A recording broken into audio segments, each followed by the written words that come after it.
Anak-anak Down syndrome itu adalah satu komunitas tersendiri yang sama kayak anak normal. Dia ada yang pintar, ada yang nggak bisa, ada yang senang musik, ada yang senang ini.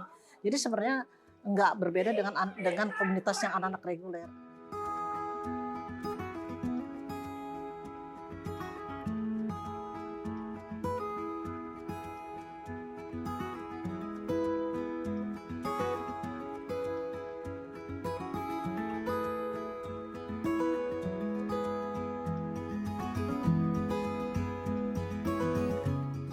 Nah, saya menemukan potasi ini itu dan kemudian ikutin kegiatan itu. Nah, di situ dia percaya diri, ikut kegiatan dia merasa, oh saya mampu gitu. Karena ternyata anak Down syndrome itu punya perasaan sama orang-orang normal. Artinya dia saya pengen tapi saya kok nggak bisa ya gitu.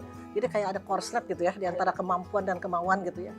Makanya dengan Portat ini dia terpenuhi kebutuhan batinnya bergaul dengan teman-teman dengan kecepatan yang sama, dengan minat yang sama, dengan latar belakang yang sama.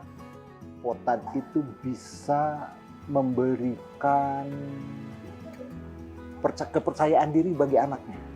Aktivitas-aktivitas yang menurut saya sebelumnya tidak terpikirkan, tapi teman-teman Portat baik di Jakarta maupun di Bandung memberikan kegiatan kepada anak-anak yang menurut saya sama dilakukan dengan anak-anak normal.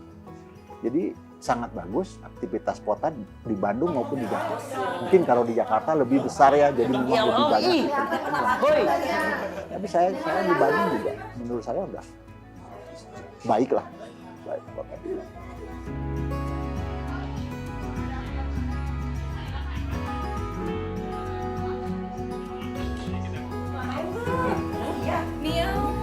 Kalau bisa masak apa ya, spaghetti ya?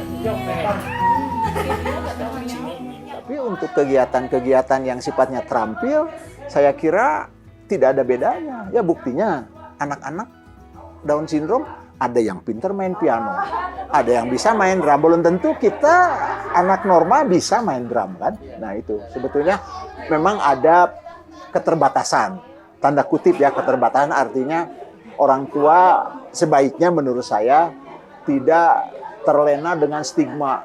Anak saya tuh kutukan, anak saya tuh ini, anak saya tuh itu, nggak bisa. Jadi mestinya orang tua, menurut saya orang tua yang mempunyai anak berkebutuhan khusus tidak menganggap anak itu khusus dalam hal bergaul, dalam hal berkomunikasi dengan yang lain. Jadi memang masyarakat juga yang normal melihat anak berkebutuhan khusus itu memang agak lain. Suka merhatiin ya, merhatiin artinya bukan merhatiin tanda kutip itu, tapi merhatiin kok aneh gitu ya. Nah itu mestinya orang tua yang orang lain lah melihat anak berkebutuhan khusus itu anggap biasa we. Seharusnya mah.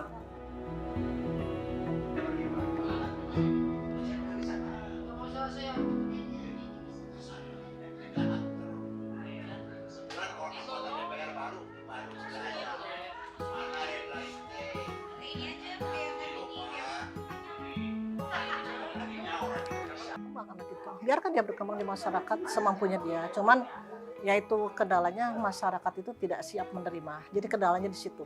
Saya cuma bilang give them a chance. Beri mereka kesempatan. Mereka akan berkembang seperti biasa kok. Gitu.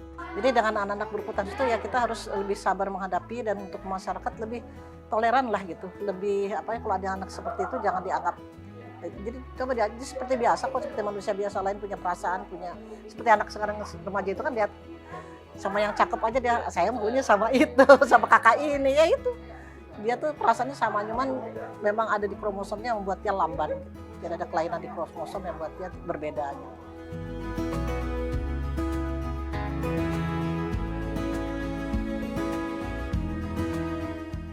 Karena ciptaan Tuhan tidak ada yang cacat, tidak ada cacat. Sebagai sistem secara keseluruhan ciptaan Tuhan itu sempurna. Karena tidak mungkin dia. Jadi saya mikir waktu itu nggak mungkin loh Allah menciptakan semuanya melihat. Kalau kita tidak bisa mensyukuri mata kan, dia menciptakan orang buta bukan karena dia itu cacat, tapi memang diciptakan seperti itu untuk kita saling membantu. Kan itu istilahnya, kita kan berpasangan, ada yang buta, ada yang nggak buta, ada yang laki, ada perempuan. Itu kalau kita orang Islam di situ baca di situ saya oh ya, jadi dia ada orang yang IQ-nya tinggi, ada yang IQ rendah, supaya dia saling membantu, dan bukan berarti yang IQ-nya lemah itu tidak lebih mulia dari yang IQ-nya tinggi. Jadi memang Allah sudah menciptakan itu sebagai sistem sempurna untuk kita belajar dari situ, kita ikut.